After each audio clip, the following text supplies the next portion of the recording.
subscribe, like, and share. Kondisikan hati kita sadar, supaya saat muncul ujian itu, kita merasakan kesadaran bahwa oh ini jalan sukses saya. Allah kirimkan buat saya, bukan buat yang lain. La yukallifullahu nafsan illa usaha. Kalau kita lihat-lihat, masalah tiap orang kan beda-beda ya. Tapi intinya sama kan masalah.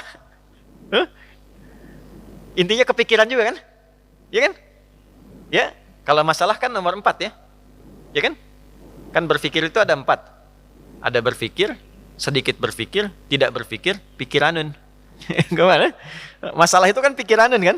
Yang dipikirkan kan? Ya, semuanya sama, intinya berpikir. Di perusahaan yang besar, yang kecil berpikir. Ya. Yang sedang ujian berpikir. Kadang-kadang sama-sama pusing, pusingnya sama, tapi bentuk ujiannya beda-beda. Yang paling menarik itu, ujiannya beda sesuai kadar kita. Nggak mungkin level direktur diuji dengan level pegawai bawah misalnya. Itu mustahil. Tapi sama-sama pusing juga. Ya, pegawai belum gajian pusing. Direktur proyek belum lancar pusing. Pusingnya kan sama kan? Tapi wujud ujiannya beda. Karena sesuai dengan maslahat kita. Itulah la yukallifullahu nafsan illa. Nah, cara mengatasinya bagaimana? Supaya saat diterima itu ada ketentraman dalam jiwa. Dan ketentraman itu melahirkan kesadaran. Oh, ini kan yang saya minta. Nggak mungkin ujian ini tiba-tiba muncul di hadapan saya kalau saya nggak pernah berdoa. Coba siapa yang pengen kaya, pernah berdoa minta sukses. Terus Allah kasih jalannya. Nih, lewatin dulu ini. Yang paling aneh kan begini, minta begitu dikabul marah. Kenapa harus saya ya Allah? Kan mana ya tadi doa gitu. Kan kamu yang minta tadi. Kenapa ketika dikasih bilang kenapa harus saya ya Allah? Ini kan aneh sebetulnya. Ya? Jelas ya? Nah, supaya menghadirkan suasana itu, solusinya apa? Itulah hadiah Isra Mi'raj. Makanya perjalanan Nabi sebelum Isra Mi'raj itu melalui persoalan-persoalan dulu. Supaya sadar hidup itu nggak ada yang lurus terus. Tidak ada yang nyaman terus. Ya, Nabi itu sebelum Isra Mi'raj itu apa peristiwanya? Diganggu di Mekah.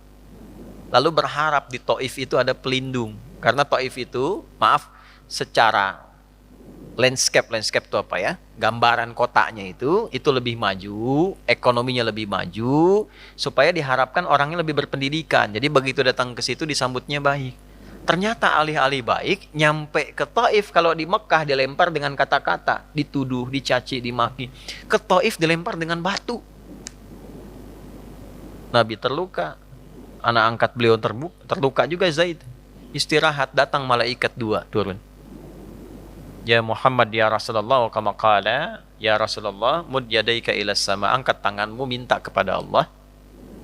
Supaya kami ini diperkenankan mengangkat 2 bukit untuk menghimpit orang-orang yang telah melukaimu ini.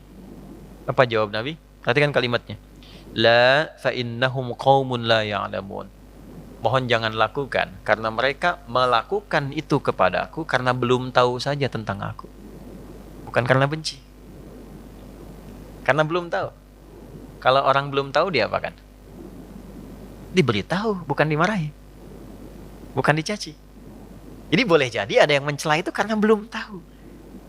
Kalau kita tidak merasa harus dicela, ya, dan tidak merasa celaan itu ada pada diri kita, kenapa mesti marah?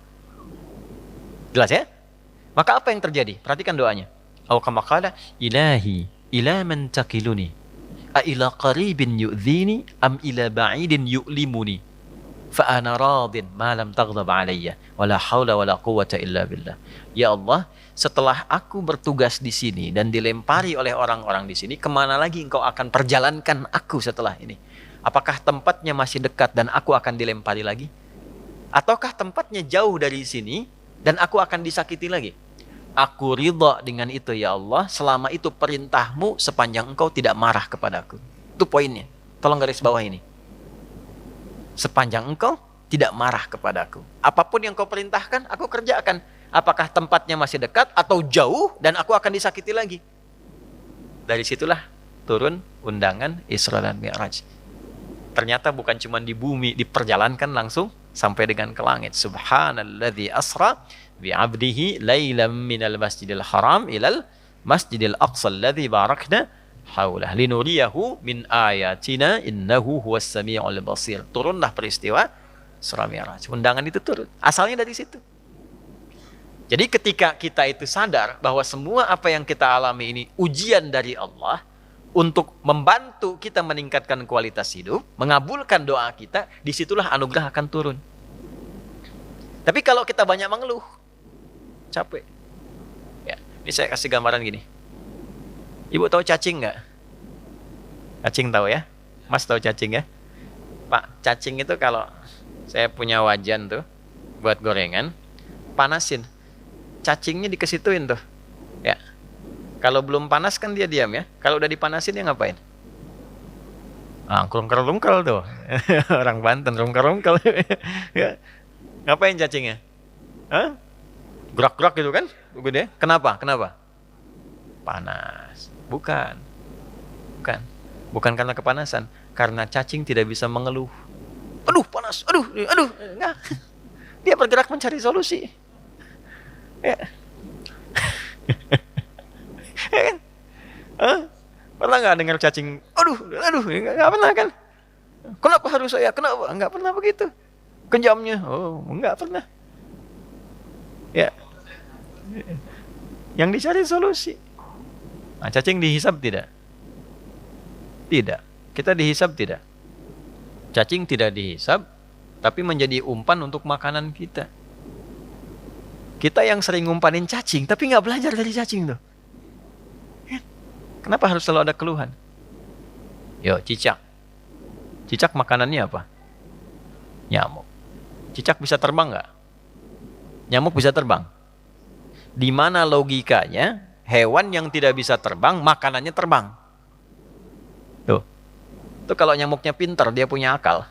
Ya, jadi mainan cicak tuh. Cicak, gitu kan? Ya, tapi lihat kuasa Allah tuh. Orang tua kita cuma ngajarin sedikit. Cicak diam-diam datang seekor. Kok datang seekor nyamuk? Bukan cicak mendatangi nyamuk, nyamuknya datang. Siapa yang mendatangkan nyamuk ke cicak itu? Apa pernah cicak mengeluh? Tidak mengeluh. Nah, itu binatang.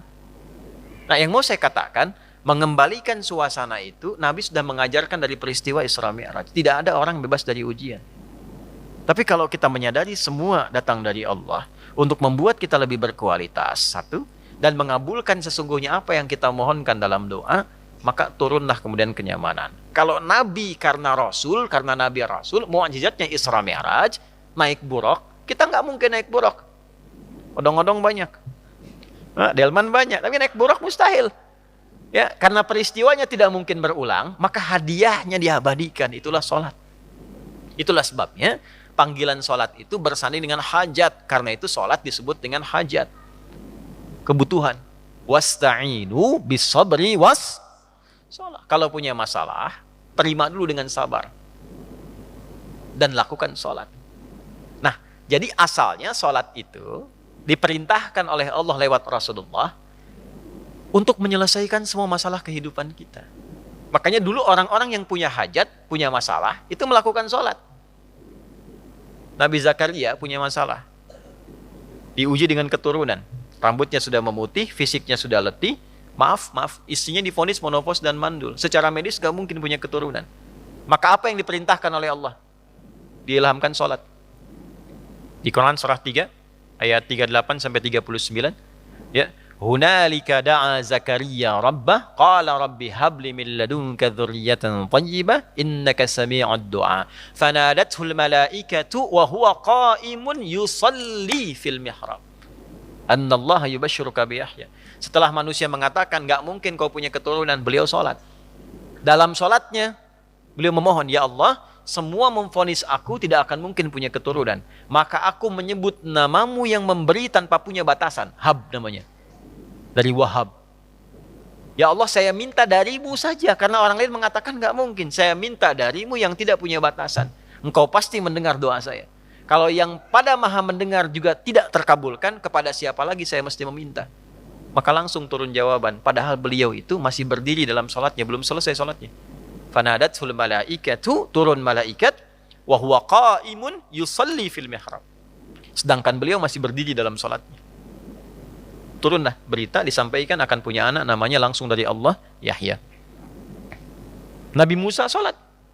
Musa itu sholat. Quran surah 20, Thaha ayat 14. Innani anallahu la ilaha illa ana fa'budni wa aqimis salata li dzikri. Nabi Isa sholat. Quran surah 19 ayat 31 sampai 33. Wa awsani bis shalah. Allah memerintahkan padaku untuk sholat.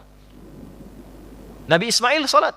Quran surah 19 ayat 55. Wa kana ya'muru ahlahu bis shalah. Bahkan Nabi Ismail itu meminta semua keluarganya jangan tinggal sholat, jangan tinggal sholat.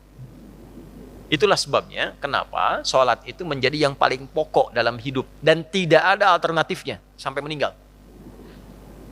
Kenapa? Karena Allah menginginkan semua masalah kita selesai, tuntas.